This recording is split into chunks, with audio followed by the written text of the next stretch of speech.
Hey there, cats and kitties. I am the Blues Man, Johnny Blues, and with this video, we'll be discussing my thoughts on episode 12 of the anime series Dance with Devils. For all intents and purposes, the season 1 finale, and we better be getting a season 2 to this, with that little footnote, that little hint toward the end with Lowen and Lord Moxus, Daddy's home. We better be seeing some more of this. This was awesome sauce. This whole finale.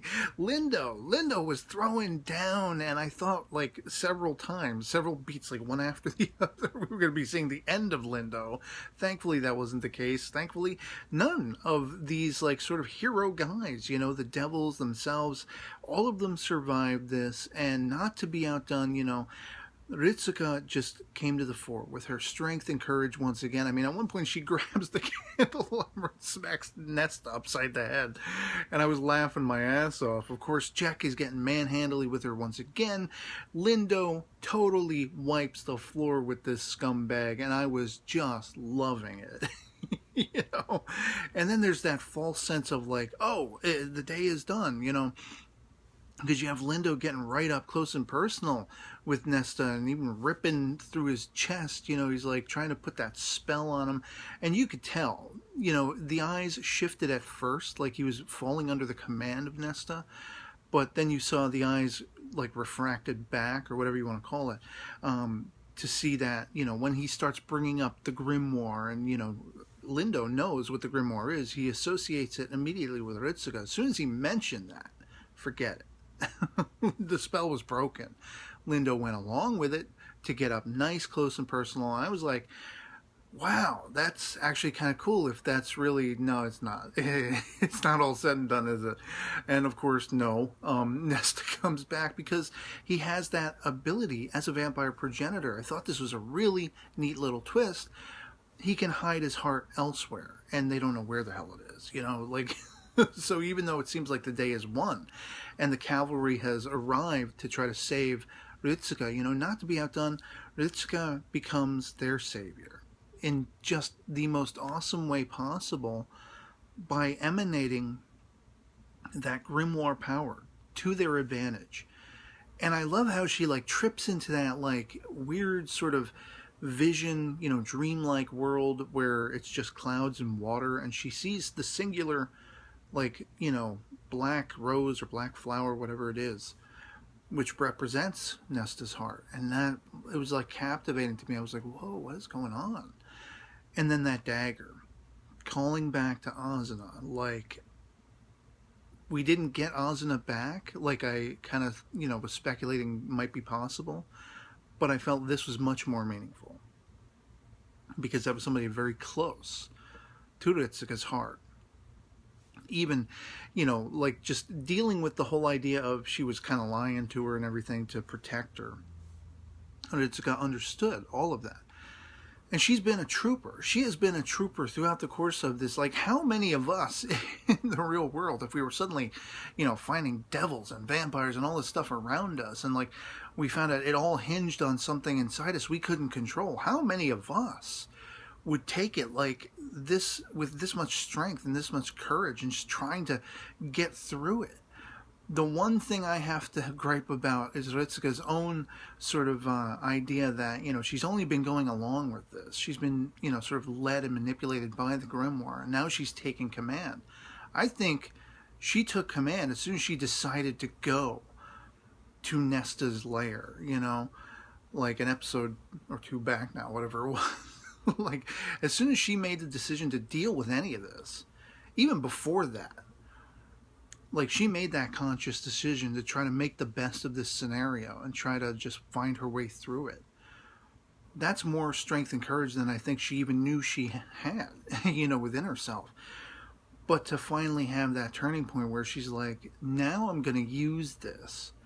Now that I know what it is, and I know how much of a hot commodity it is, I'm not letting anybody have it. It's mine, and now I'm going to take the command of my life, the reins of my life, by using it, and layeth the smacketh down. She stabs at that flower, and oh man, as if you had any doubt this time that Nesta wasn't coming back, he turns to ash and fades away and everything. And it was just so satisfying And again, much like the last episode, I'm wondering, is there going to be a song, like, for the finale? I mean, they're calling it the opera ball of beginnings and endings, or whatever it is. So I'm like, there's got to be. At one point I almost thought Nesta was going to start singing, because they get in real close and you hear like a beat of music, and I'm like, no. Thankfully, no. They kept his mouth shut. Apart from those teeth, which I thought that close-up of his teeth when he's going in to sink into Ritsuka at that one point, when Jack has brought her back, like, I thought that was really well animated, because it really gave me like goosebumps in like the bad way. Like the rest of the time it's like good way. That time it was like, I don't want to see down this guy's gullet, I digress. But yeah, that whole song toward the end, I mean, we finally had him do it. We finally had him admit. And forget admitting to the guys. I mean, that's kind of been the theme through the last couple episodes. Rem needs to come clean with them, and they'll support him, which they did wholeheartedly, even though they all have their interest in Ritsuka as well. But even Lindo was the big man in the end. Big man on campus backing down when he saw what was really making Ritsuka happy. That confession of love, and they confess to each other, and like, as soon as they do, I was elated. I was like awash with like this warmth, this feeling of like, oh hell yes, this is exactly what I wanted. But at the same time, Ritsuka has now taken command of her life, and she's not going to be led, even if it breaks her own heart to turn Rem down and not go into the dark realm or whatever it is, whatever that world is that they encompass. Because this is not their world. The human world is not their world. So for her to again exude utmost strength and courage, even throughout the course of this song, where I thought it was really cool. It begins, of course, with Rem and Ritsuka themselves. But then you have like the chorus coming in, and it's Lindo. So it's like the trio, and it gave me goosebumps again. I'm even getting them now. And for her to decide in the end, no, this is my life. This is how I want to live it. I want to be with my mom. I want to be with my, air quotes, brother, cousin, whatever, Lindo, and all that kind of stuff. But the promise that we'll see each other again was the emphasis. I don't think she would have been able to make that choice so clear cut were it not for the idea that, hey, we might see each other again. We'll find a way at some point. Hopefully not the 615 years they're going to have to wait for the Grimoire to show up again. And I have just the slightest feeling like, I don't think it's dead and buried, with that whole little hint toward the end with Moxus returning, and the way that like book, whatever it was, maybe that was a grimoire of its own, I don't know, but the way it had sort of that clockwork lock mechanism we always see toward the middle of the interstitial moment, like at the half point of every episode. So it's like almost as though it's been counting up to Moxus's return the entire length of the series. And what does that mean? Could he, being that he is Ritsuka's father, could he reawaken the grimoire within her? Maybe it's not gone for good. Maybe there's some influence he might have over her and everything like that. Speaking of his sort of herald, Lowen, I thought those freaking like phantom dogs throughout that whole vampire fight were freaking wicked. Like, playing on that whole Cerberus theme. Like, he's a cute little puppy, but then he's got these vicious freaking phantom dogs that go on the attack. And at one point, even Nesta's like, I don't get near no doggies. Just, the whole finale was just freaking awesome. And seeing toward the end, I mean, just seeing her back, the status quo has been reattained, and she's on her way presumably to school. She's got the little crown, she's got all the protectoral sort of framework around her neck and everything. Just seeing her smile in the end, it validates everything. It validated the entire feeling, the entire sensation of championing her own strength, but how everyone came together and how everyone left very, amiably, I thought. Like, they all still dig her, but they're all going to back off because Rem is the guy, and that's the way it should be. Of course, not quite, because they went their separate ways for now. But even Lindo, like, because he sees the happiness within Ritsuka and that she chose Rem. I just really dug that he was like, gentlemanly about it, and not that he would have any sort of, exuding command over her or try to force her hand or anything like that, but just being the better guy. Knowing that the girl wants what she wants, and that's what she wants. You don't get a say. You may dig her, but you don't get a say. Once she's made her decision, you back off. He's still going to stay involved in her life because, he's family. But hopefully if we get it like a season 2, it's not going to be backpedaled to where he's like pining over her again. Like, he made his decision by the end to back off. It's kind of too bad there wasn't some like other exorcist chick that he could like, have his eyes on or something in the end, And at that one point when he's fighting Jack and he like, uses that exorcist power, and Jack's like, where did that come from? For a split second, I was like, Asuna? Is she around? What's going on? Because the devil said they wiped out all the exorcists. So, I mean, are we sure? Maybe there isn't one somewhere, that kind of thing. But yeah, just loved this finale. Loved it all 6 ways to Sunday. And I think this is probably like my third favorite series, of this particular season, after One Punch Man and like Noragami Arigoto. I've definitely put this one as number 3 because going into it, I mean, I was largely told it was supposed to be based on like an Otome game or whatever like that, and I've subsequently been told that it's not actually based on it. The game is going to be based on the anime or something along those lines.